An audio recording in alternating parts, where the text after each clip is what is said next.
1 जुलाई से तत्काल कोटे में टिकट बुक करने वाले यात्रियों के लिए नए नियमों में बदलाव किया जा रहा है। भारतीय रेलवे ने घोषणा की है कि 1 जुलाई 2025 से केवल वेरीफाइड यूजर्स ही IRCTC वेबसाइट हो या मोबाइल ऐप के जरिए हो तत्काल टिकट बुक कर सकेंगे।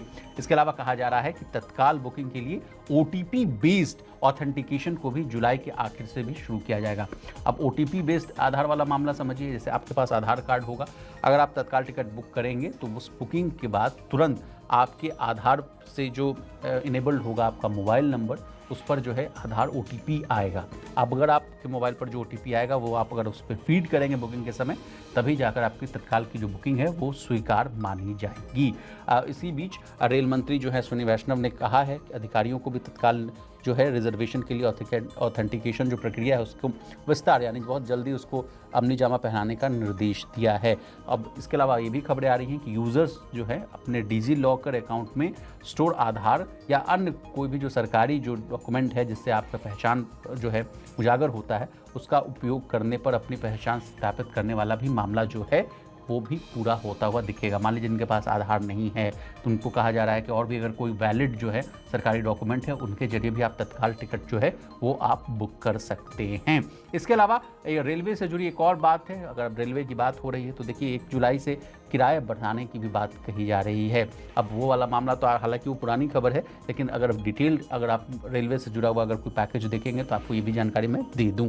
कहा जा रहा है कि अब किन किन क्लास में कितनी बढ़ोतरी होगी ये भी मैं पॉइंट वाइज आपको समझा रहा हूँ। सेकंड क्लास के हैं अगर आप यात्रा करना चाह रहे हैं तो कहा जा रहा है कि उसमें जो है 0.5 पैसे प्रति किलोमीटर की बढ़ोतरी होगी।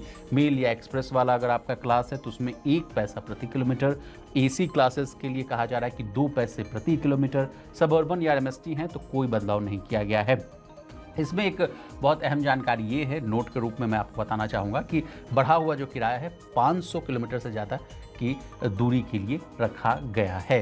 आप समझेंगे कि ये क्यों कदम उठाया गया है, तो रेलवे ने क्यों कदम ये उठाया, इसके पीछे कारण सबसे अहम ये माना जा रहा है कि बजट 2025-26 में तय रेवेन्यू का जो टारगेट है उसको पूरा करना है। फाइनेंशियल ईयर 25 में रेलवे ने यात्री किराए से कितने कमाए हैं, 80,000 करोड़, और कहा जा रहा है कि फाइनेंशियल ईयर 26 में इस कदम के बाद जो बढ़ोतरी की जाएगी उसके बाद कहा जा रहा है कि यात्री किराए से जो रेवेन्यू है वो 92,800 करोड़ रुपए जुटाने की योजना है। यानी मोटा मोटी अगर हम समझे आसान भाषा में आपको बताएं तो किराए बढ़ोतरी से करीबन सरकार को 13,000 करोड़ रुपए का अतिरिक्त जो रेवेन्यू है वो मिलता हुआ दिख सकता है। अब आपकी जेब पर कितना असर होगा इसको फॉर एन एग्जाम्पल मैं आपको समझाना चाहता हूँ। मान लीजिए कि दिल्ली से हावड़ा 3 AC का किराया अगर 1 रुपये 13 पैसे प्रति किलोमीटर है, तो दिल्ली से हावड़ा की जो दूरी है वो अगर मान लीजिए 1500 किलोमीटर है, तो थोड़ा गुना भाग है, उसको भी मैं आपको समझा देता हूँ। तो अभी तक के किराए के हिसाब से 1.13 को गुना करेंगे 1500 से तो किराया बैठता है 1695 रुपये। अब नया रेट जो है मान लीजिए 1 जुलाई से जो बढ़ जाएगा, उसके बाद जो 2 पैसे गुने अगर हम 1500 करेंगे तो वो यानी कि मोटा मोटी जो उसमें है कि 30 रुपये की बढ़ोतरी होगी। तो यानी नए किराए के हिसाब से 3rd AC में जो टिकट है जो आपका 1695 रुपये लगता था वो अब बढ़कर 1725 रुपये के आसपास हो सकता है। यानी 30 रुपये का आपको झटका लगने वाला है, महंगाई की मार जो है पड़ने वाली है।